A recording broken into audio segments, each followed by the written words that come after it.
Welcome to the Beverly Hills Plastic Surgery Podcast. I'm Dr. Millicent Rovello, and I am here today with my wonderful, non-embarrassed colleague, Dr. Jay Calvert. I'm a little embarrassed. Did I embarrass you? A little bit. Just, I don't think I'm a necrose, but I'm a little embarrassed today. We're just nerding out over our last podcast where we talked about embarrassed blood vessels, but no one's embarrassed today. No, we we're were good. all super happy and glad Totally to be here. perfused. Totally well perfused. And here today to talk about a subject very near and dear to my heart and to everyone's hearts, really, the IMF, otherwise known as the inframammary fold. Yes, the inframammary fold. It is a structure that you need to understand in terms of breast surgery that's very important. It's super important. It is that actual distinct line that separates the bottom of the breast from the abdomen. And it's there in men, a little bit less defined, and it's there in women. It's there in everybody. And it is a very, very real structure. And I say that because I have to say that because I remember when I was going through general surgery, I would have attendings taking me through mastectomies, and they would just blow through the IMF, and they would even say, it's not a real thing. It's not an actual structure. And I had one surgeon who was very particular, and he took me through a mastectomy really carefully, and he said, look right there. It is a real structure, and you could see it. You can see it. It's very obvious. And it's a collection or condension. Condension, is that a word? Condensation. Condensation? I don't know. I know what I'm trying to say. It's a coagulation. It's a coagulation. No, it's a confluence. Confluence of fibrous bands that go from this undersurface of the skin down to the chest wall, and it pulls that skin in down to the chest wall, and it is the defining border of the bottom of the breast. And you have to respect it. I have a lot of respect for the IMF, hands down. Yeah, and you don't want to embarrass it either. I don't want I do not want that IMF embarrassed. You do not want to embarrass the IMF. So not only is it a structure, but histologically, which means on sectioning, on looking on the microscope, it's very clear that the IMF is a very real thing. Very real thing. Yeah. And it's important when you're doing breast surgery, reconstructive breast, cosmetic breast, because that structure serves many functions really, but let's kind of go through the different surgeries where we have to address it. The first one is sort of the most obvious, and that's an implant surgery. So when you're doing an implant-based surgery, whether it's reconstruction or cosmetic implants, you need that IMF to be in a solid position. Every once in a while, after a mastectomy, the mastectomy surgeon's blown through the IMF and it's non-existent. I have to repair it. I put it back on just about everybody. You have to make a new one. Because otherwise, that tissue expander or that implant is going to sort of fall down towards the abdomen. There's not going to be a distinct cutoff. It's going to have this sort of blunted, obtuse angle as opposed to a nice crisp angle. And it just doesn't look like a breast. So you have to put it back when it's been destroyed. The other thing is when you're putting in a cosmetic implant, sometimes during the dissection, the IMF will be released unintentionally. You have to put it back together because if you don't, that will be what causes what we call a double bubble deformity, where the implant slides below the IMF, but the IMF kind of retains its memory, and so it shows up as a dent across the bottom portion of the implant, where most of the implant's above it, and then there's like this bubble below it, and that's called a double bubble deformity, and it's not cute. I was going to say, you know what else it's called? Time for some revision surgery. Time for revision surgery. Because you cannot, it's as you said, it's not cute. It is not cute, and patients, they don't like it. They hate it. And sometimes it's not so obvious as a double bubble. Sometimes it's just more that the implant kind of slides down the chest wall a little bit and just doesn't maybe sit in the same position as the opposite side. But it's because that IMF has been, weakened or destroyed in some way. So like I said, I have a lot of respect for the IMF during implant surgery. If in any way I think it's weakened, compromised, I repair it, I put it back where it belongs. Because in general, it needs to sort of stay where it's at, except unless you are intentionally trying to manipulate it. Right. So the reason we're talking about this so much is the IMF is a key to the aesthetic outcome of breast reconstruction, breast augmentation, even fat grafting of the breast. And I'm going to go one step beyond where we're talking about the IMF, but there are patients who are primarily coming in for some sort of breast surgery, whether it be a breast reconstruction or an implant, and that's in Asian patients. A lot of times the IMF is not well defined. Right. And it's an issue in terms of getting the aesthetic outcome. Right. You have to, because a lot of times they don't have a lot of breast tissue at baseline, and trying to figure out where their IMF is, so you know where to put your incision, and so that you don't inadvertently go through it when you're dissecting it. I 1,000% agree with you. It's not as distinct in that population. No, there's a fair number of patients that, and like Dean Turiyumi would talk about that, because he would do a lot of Asian revision rhinoplasty and even primaries where he was taking rib cartilage. And he said, well, in a lot of my patients who are Asian do not have a distinct inframammary fold, so I have to kind of put the incision where you think it should go. And I've done a fair amount of breast augmentation on Asian patients, and it causes me to sometimes say, I need to put some sutures here and define it. So that's why understanding the aesthetic unit and the purpose in terms of the outcome and the look and the beauty of the breast, knowing about the IMF is really key. So key. I mean, having a defined IMF in the right position really gives the shape to the lower part of the breast that you want. It gives it a nice curve. It gives it nice definition. And that's very key to getting a nice aesthetic breast. And sometimes when you're putting in implants, patients have what we call like a shortened IMF, or short nipple to IMF distance. That's where the distance from the nipple to the IMF is relatively short. And if they don't have implants in, they would never notice it, and it would not be a big deal, and no one would really talk about it. But if you're putting an implant in and the implant sits where the IMF is, you're going to have a lot of implant above the nipple and not very much below it, and it's not a good look. It also looks not cute. It looks like the nipple is sitting on like the lower third of the breast implant, and that's also not really cute. So you got to do that measurement. That's why we take measurements when we have you come in for a breast consultation. And if that distance is really short compared to the implant that you want to put in, you have to lower the IMF. And again, that number is really relative to what size you want to be. If you want a small implant, maybe you don't need to do anything. But if you want a double D breast and you're coming in with a nipple to IMF distance of 4 or 5, well, then you got to lower that IMF, because otherwise it's going to be a very wonky shaped looking breast. The problem with lowering the IMF intentionally during surgery is that you really have to make sure you reinforce it, and that you put some strong sutures in, and that they're put in a way that's permanent and that will last and will hold. Because as soon as you, even if it's intentionally, violate the IMF, you are in for a lot of problems if you don't secure it properly where you want it. We've violated the IMF. We've embarrassed the blood supply. What else are we? We're doing terrible things to these barbarians over here. Terrible things. Reminds me of a Steve Martin joke where he goes, I was thinking about this the other day while I was sitting at home doing terrible things to my dog with a fork. What? Just, it's Steve Martin. How many terrible things can he do? Exactly.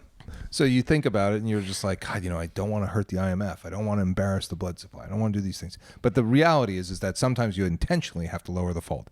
Now, that to me can be problematic, because a lot of the problems that I see in primary breast augmentation come from lowering the IMF because it's over-lowered, it's over-released. Yes. And you see this kind of flat stuff up here. Mm-hmm. And then there's the nipple, and then there's like this thing that you get a nipple to IMF distance of 12 centimeters, or I'm sorry, 12 centimeters. We'll say it properly.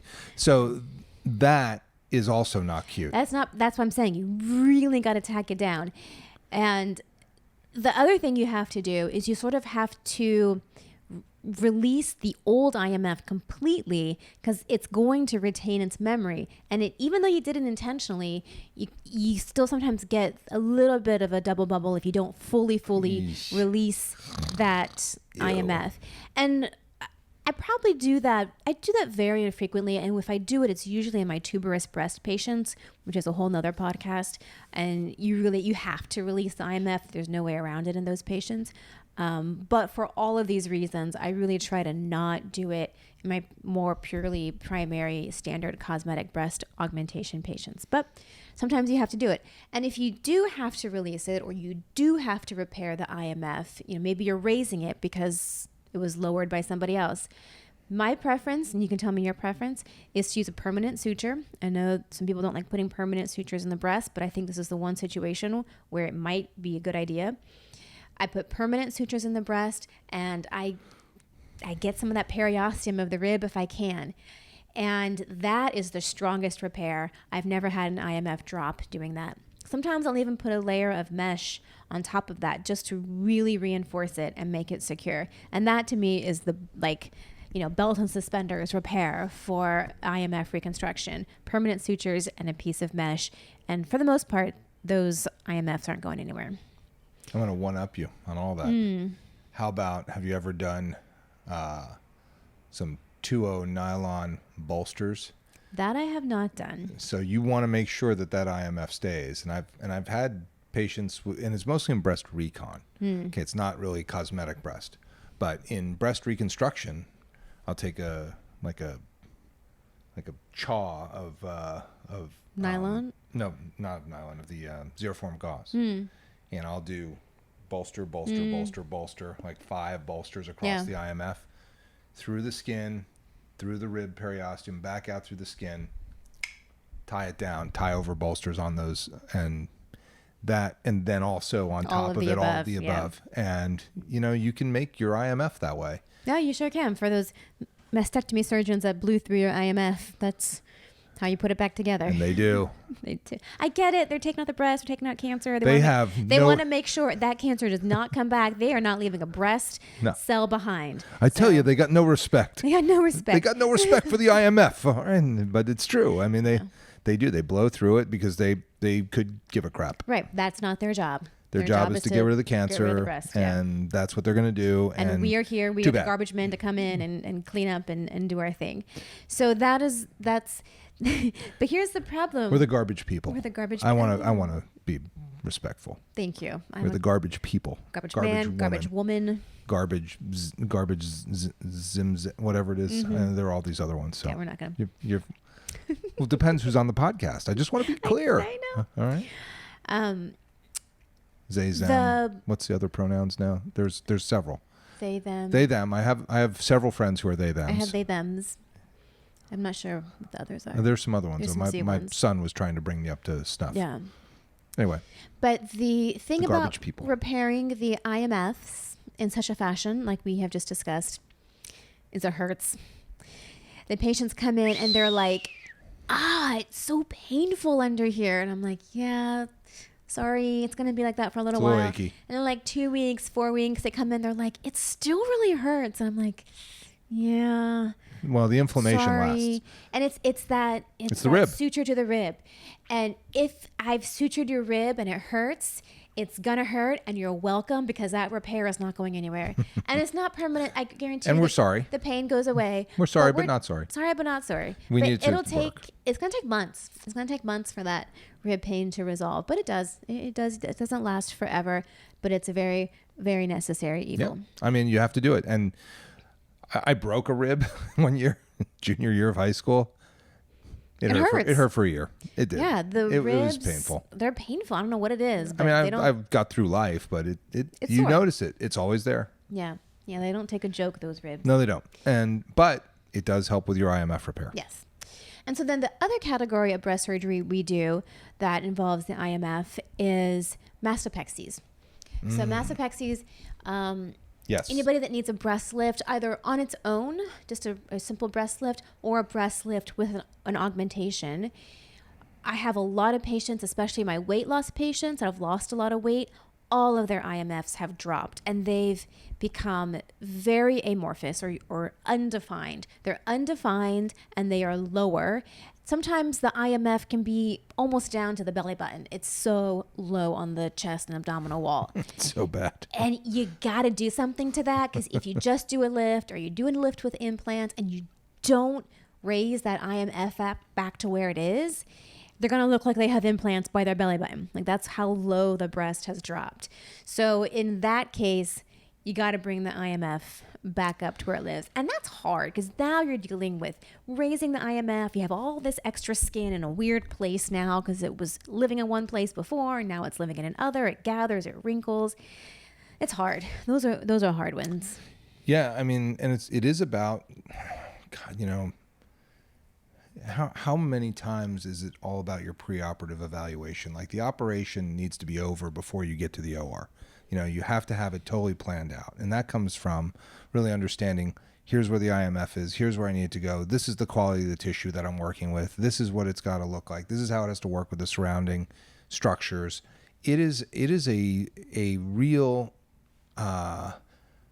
it's a real challenge of seeing the future. You know, it's really about vision. And how do you understand that? Because, you know, the patients you do they're just terrifying to me. They're so hard. Well, it's having a vision for what you are trying to achieve, and also the experience of maybe not doing it the right way or doing it the right way. Like, having that experience of being like, okay, this is what's going to happen if we don't do it, and this is what it's going to look like. You have to know that. You kind of have to know that. You got to know it. And the only way you know that is it's kind of by doing it. You've done it. Yeah. I mean, you have done so much super difficult body contouring stuff for people who've lost weight and who, you know, have had difficult breast reconstruction. And I mean, that stuff is just, you really have to have a bag of tricks. Oh, you do. To get it to work. You can't, it's not, there's no textbook answer for any one of those cases. And I mean, you're very creative and very smart, and your results are spectacular. But I can tell you, I'm sure the pain of getting there was... It can be. Revision breast of any variety. It wasn't subtle. Is painful. It is. It's hard. It's hard. It's a hard surgery for me to do, and it's a hard recovery for the patients, because usually there's a lot of moving parts, and there's mesh, and there's drains, and there's periosteal sutures, and it's a lot, and it's not simple or easy by any stretch of the imagination. But it has to be done. Yeah. That IMF needs to be in the right place, and it needs to be well secured. And that's your game. I mean, I do a lot of it with cosmetic breast. I mean, I have a ton of bottom down implants that find their way to me. I God forbid, I do a primary breast augmentation. Just I know. Where do they go? Like, who are they going to? I mean, what? I know. That happened? 25-year-old that comes in that just needs a primary augmentation and nothing else. They're so elusive. They don't come to me. I know. I get, you know, hey, doc, you know, I've had 3 augmentations. Never has it been right. I've got a capsular contracture on the right. I've got a bottomed out one on the left that goes out into my armpit when I lay down, and look how I do this. And, you know, It's interesting because every once in a while I hear it squeak. Like, that's my breast patient, right? 1,000%. Isn't that's your breast patient? Those are my breast patients. And it's like, God, just come for the first one. Just get the primary done right. Yeah. They can't. It's hard. It's really hard. You know, I think the problem for us, and this is a very, very Beverly Hills problem, is that we're too expensive for those, and they go for the primary breast augmentation patients tend to go to whoever's got the best price for it. Right. Because it's usually a younger population of patients. They don't have a lot of money, but they really want pretty breasts. It's true. But and reality of realities, they got a breast augmentation. Yeah. You know, maybe we don't need to be doing those, but I sure like doing them. I do. I think they make them really pretty. Yeah, I do too. But, you know, everyone does their thing, and disaster breasts are mine, so I'm gonna own that one. But I think that's pretty much it for the IMFs. You know, you got to get them right, and you got to put them where they belong. Which brings me to my favorite part of IMF surgery, the recovery. What the IMF? Because what the IMF is happening, because I'm a huge fan of the shoelace bra. I'm sure you've seen that. Yes. Yeah. I love this thing. Oh, I do it now too. I love it. And I really think I need to have my own embroidered shoelaces. And I can't say that I invented this technique. It was there's a paper put out by Dan Mills, and he described it very well, and I latched onto it. And I love it. So the shoelace bra is basically a cast or a holster for the breast. And it is exactly what it sounds like. Too. It is. It kind of has this stylish. like harness look to it. There's a little bit of S&M depending on what color you choose. If you take a black one, you can kind of get kind of sexy with it. I got pink shoelaces for Mine are patients. pink and blue, yeah. But it's made out of shoelaces. It goes around your neck and then it wraps under the breast. And it's a cast to hold the IMF in place where you put it. And that's what I tell people. I say, think about it like a cast. Imagine you broke your arm and the surgeon reset it and put it in a cast. It has to stay on for 6 weeks for those bones to heal in place. If you want to go out for the evening and you're wearing a cute black dress and the cast doesn't match, so you take it off, well, guess what? Now those bones are going to slip out of position and you've ruined all the hard work. So you got to wear this shoelace bra for 24 hours a day, 6 weeks, and you're going to love it. Yeah, no, it's a They good hate thing. it, but you're going to love it. It's very important. It works. I've done it for several patients, and I give it high marks for really setting those folds. It's good. Right. Because 6 weeks is sort of the magic number in general for surgery. At 6 weeks, things have sort of, the scar tissue's formed. Things are sort of where they're going to be and where they're going to stay. Yep. So if you can get your result to that 6 week mark exactly how you want it, you're usually going to be good after that. If you did the permanent sutures and the periosteal and the mesh and the bolsters, you got to throw the whole book at these things. You do. Because the last thing you want is to come back again and have to redo it, because it's going to be even harder the next time around. You bet it is.